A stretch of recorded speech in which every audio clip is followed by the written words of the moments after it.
Jean-Baptiste a dit « Voici l'agneau de Dieu, qui ôte le péché du monde ».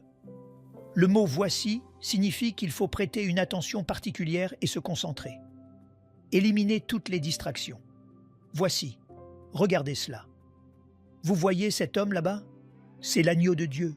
Lorsqu'il appelle Jésus l'agneau de Dieu et qu'il l'introduit par « voici », la raison pour laquelle il est si animé, la raison pour laquelle il est si direct, la raison pour laquelle il est si enthousiaste, c'est parce qu'Israël attendait cette personne depuis des siècles. Ils attendaient la venue de celui qui avait été promis et qui réglerait la question du péché. Jean-Baptiste annonce que l'attente est terminée. Voici l'agneau de Dieu. Or, pour comprendre pourquoi il est appelé un agneau, il faut remonter dans le temps. Quand Adam et Ève ont péché, ils ont essayé de régler le problème eux-mêmes, parce qu'ils ont cousu des feuilles ensemble et se les sont attachées pour se couvrir. Le problème, c'est que leur tentative de couvrir leur péché était inacceptable pour Dieu. Et ce n'est pas faute d'avoir essayé. Ce n'est pas qu'ils n'ont pas inventé un excellent programme de couture. C'est simplement que la couture des feuilles ne satisfaisait pas l'exigence de Dieu. Dieu a donc dû tuer lui-même un animal et verser du sang afin de fournir à Adam et Ève une couverture qu'il accepterait lui-même. Il n'a pas voulu accepter la couverture qu'ils offraient. Il n'accepterait que la couverture qu'ils fournissaient. Cela allait conduire à un système sacrificiel tout au long de l'Ancien Testament par lequel la colère de Dieu contre le péché pouvait être apaisée. La pièce maîtresse de ce programme remonte à un événement dans Exode 12 appelé la Pâque. Au moment où Israël s'apprêtait à quitter l'Égypte, la dernière plaie consistait à dire « Je vais prendre la vie du premier-né dans chaque foyer égyptien, pour que toi, Israël, tu puisses échapper à ce que je m'apprête à faire à l'Égypte. Tu dois égorger un agneau et verser son sang.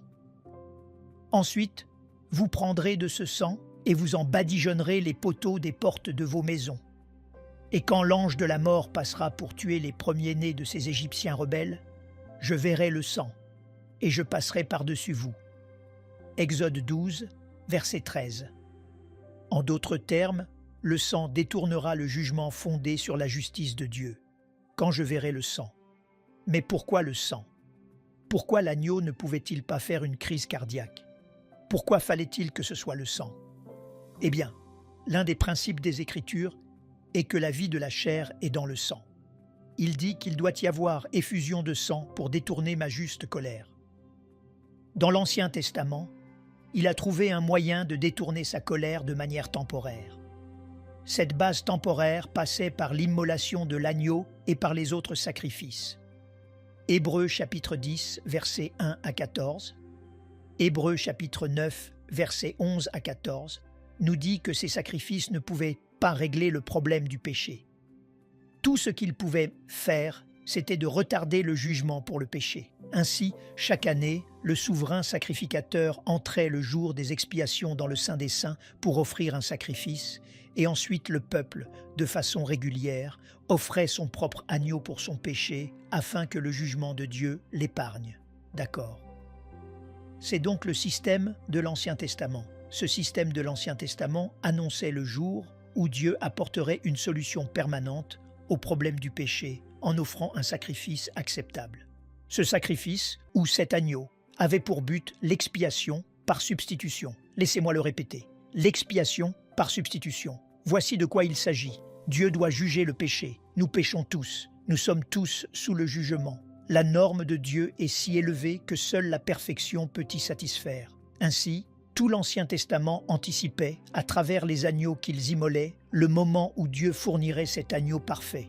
Ésaïe 53, versets 1 à 12, donne une description de ce serviteur souffrant, de cette personne qui viendrait et qui serait comme un agneau mené à la boucherie et qui porterait l'iniquité de l'humanité. Voici, Jean fait irruption sur la scène et dit « Nous l'avons trouvé, l'agneau de Dieu ». D'accord, regardez bien ça. Il n'est pas seulement l'agneau, il est l'agneau de Dieu. En d'autres termes, c'est la solution de Dieu au problème. Ce n'est pas l'agneau que vous avez imaginé, c'est l'agneau que Dieu a préparé. Dieu est donc la norme de ce qui lui est acceptable.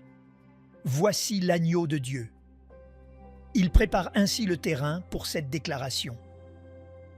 En fait, Jésus est appelé dans 1 Corinthiens 5, verset 7, l'agneau pascal.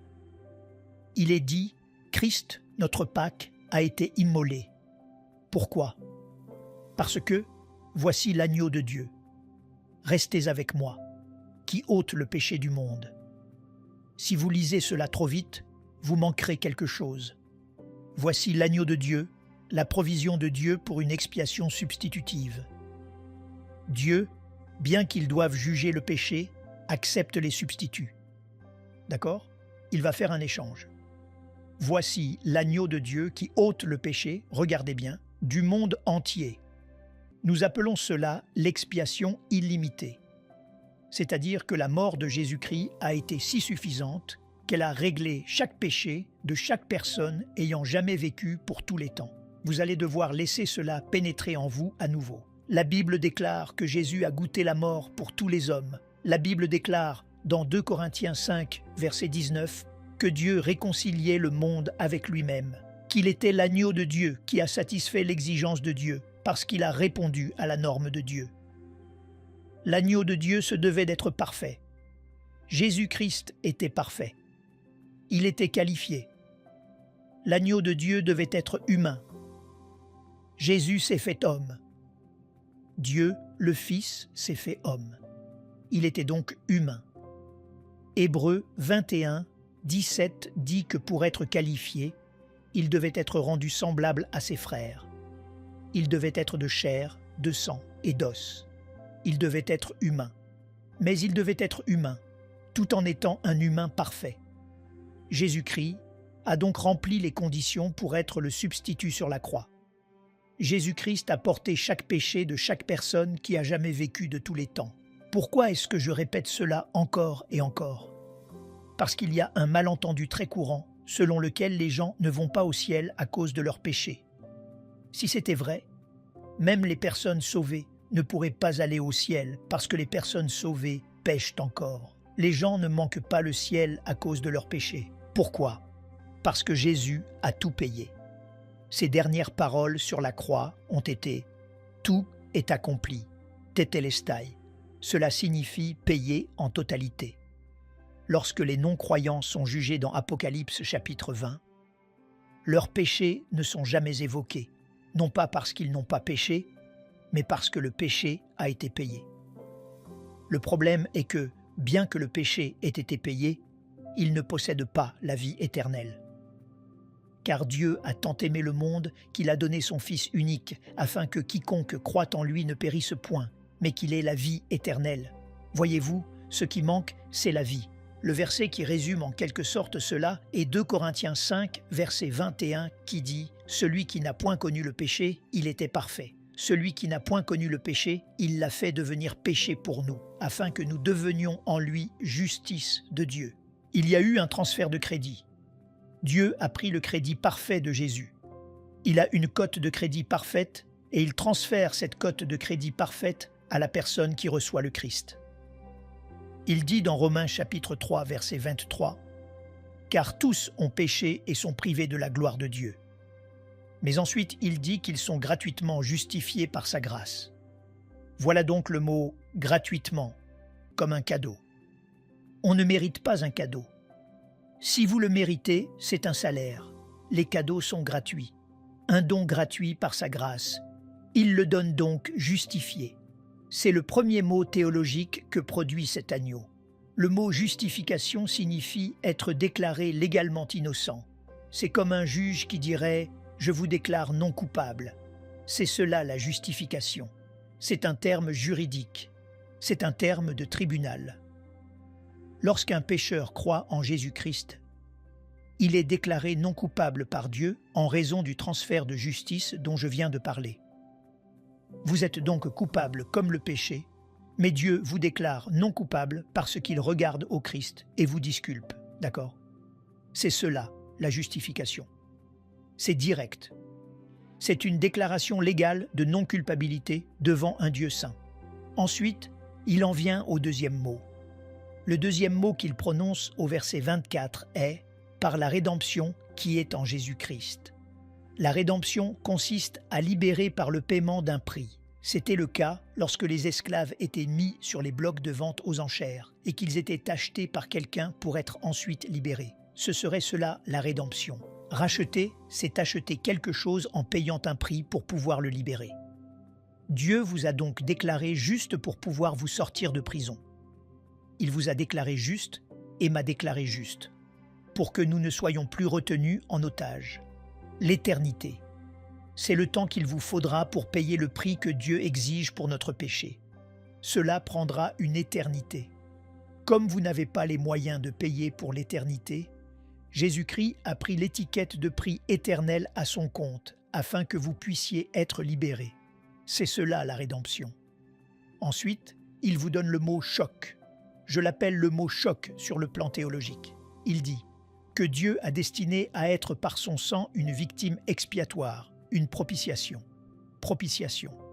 C'est un grand mot théologique qui signifie satisfaction. Une satisfaction. Être propitié signifie être satisfait. Donc, quand nous disons que Jésus a été établi comme victime expiatoire, nous disons qu'il a satisfait aux justes exigences d'un Dieu saint par son expiation substitutive.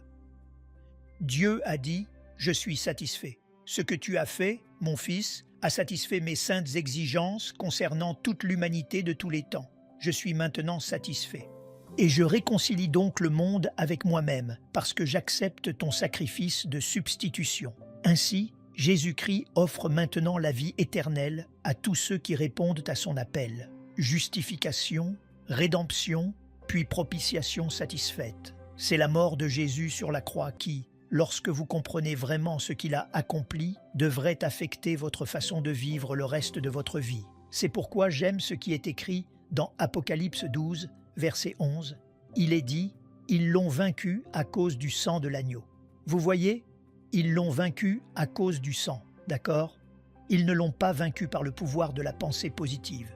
Ils ne l'ont pas vaincu par la force physique. Ils ne l'ont pas vaincu grâce à leurs relations ou à l'argent qu'ils possédaient. Il est dit qu'ils l'ont vaincu à cause du sang. Pourquoi? Parce que le sang possède un activateur en lui. Laissez-moi vous expliquer ce qui s'est passé sur la croix. Jésus n'a pas seulement payé pour vos péchés, il a brisé l'autorité de Satan. Voyez-vous, le samedi était un grand jour. Il est mort le vendredi, il est ressuscité le dimanche. Mais la Bible dit que le samedi, il est descendu aux enfers et a déclaré la victoire au monde démoniaque. Donc, entre sa mort et sa résurrection, il prêchait un sermon de victoire. Il disait « Diable, j'ai gagné, tu as perdu. C'est moi qui commande ici. » Le dos du diable a été brisé. Ainsi, le seul moyen pour le diable de vous posséder maintenant est de vous tromper. C'est pourquoi on l'appelle le grand trompeur, car il doit maintenant vous tromper pour vous faire croire que vous n'avez pas assez de pouvoir.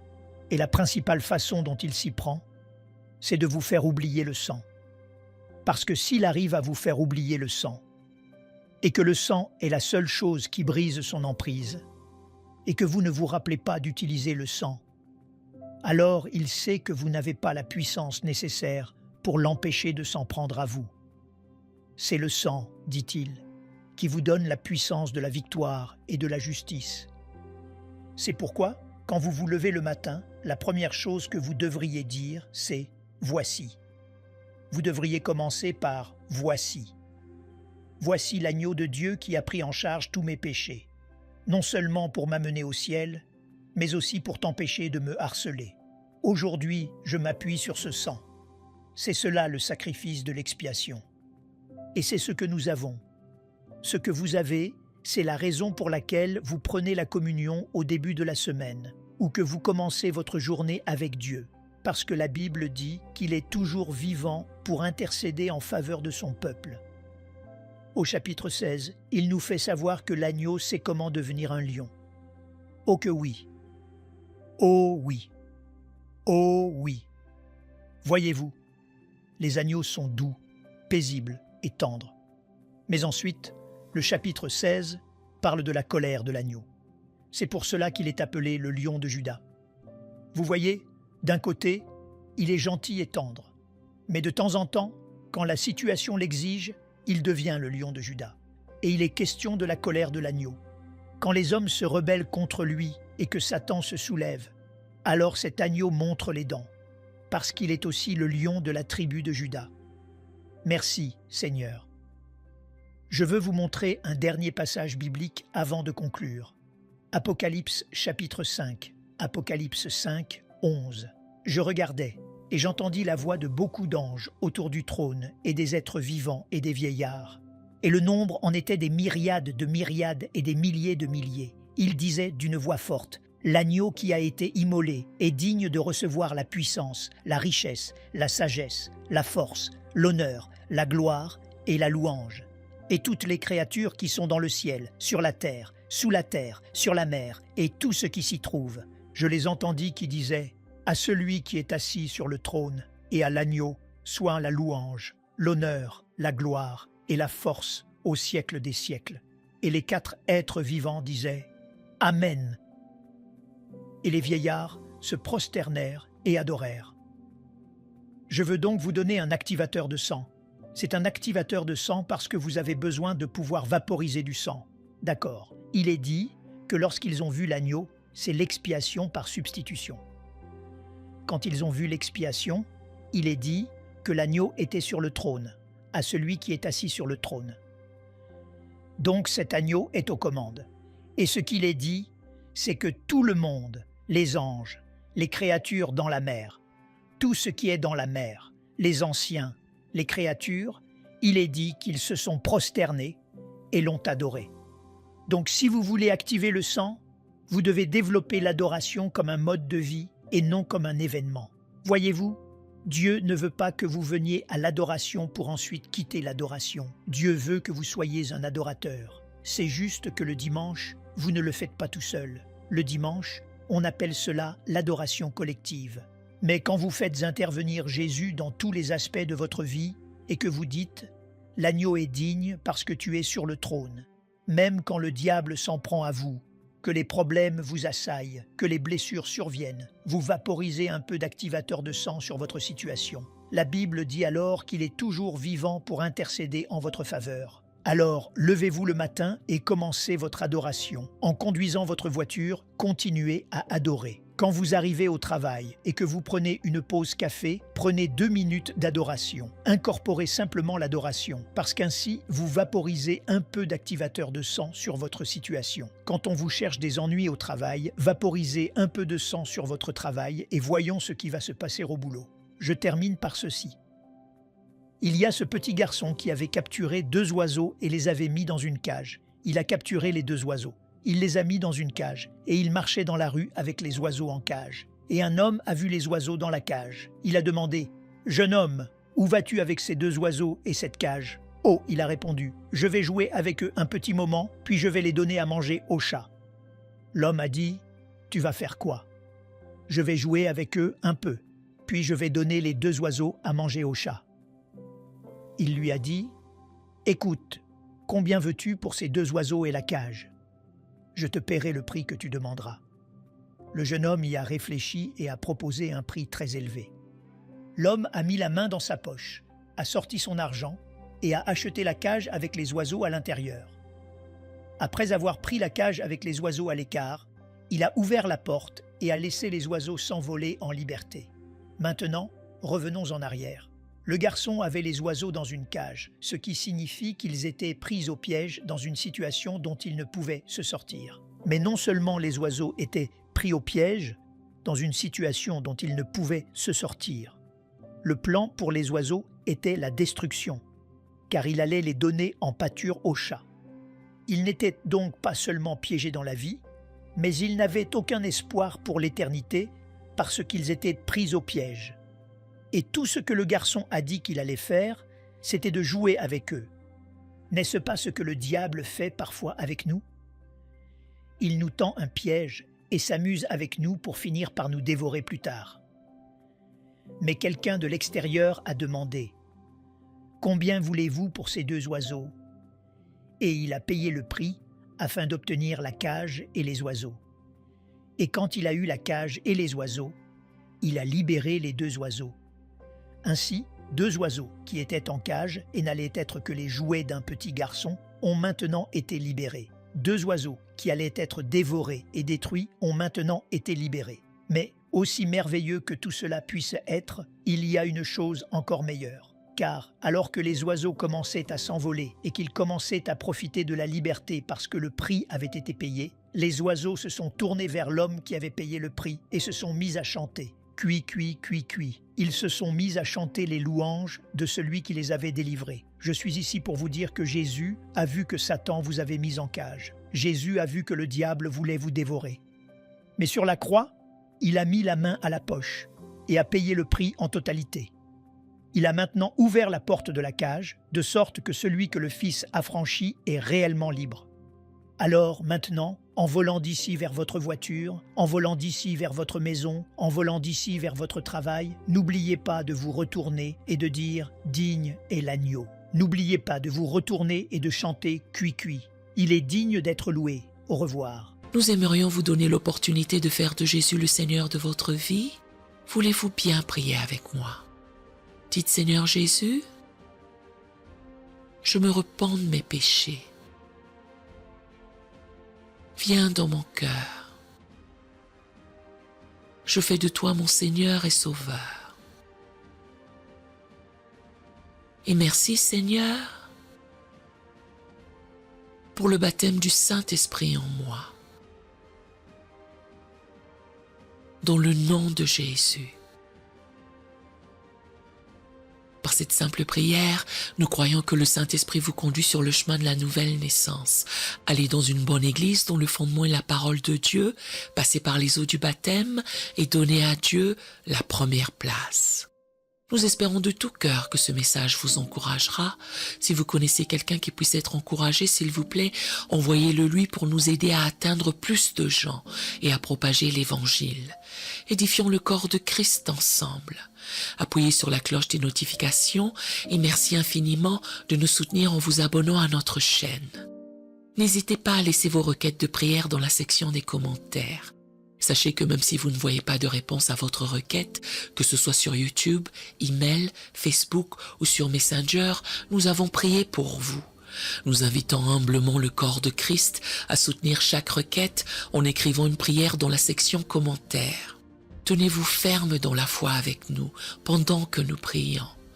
Que la grâce et la paix du Seigneur Jésus-Christ soient avec vous tous et qu'il vous bénisse merveilleusement.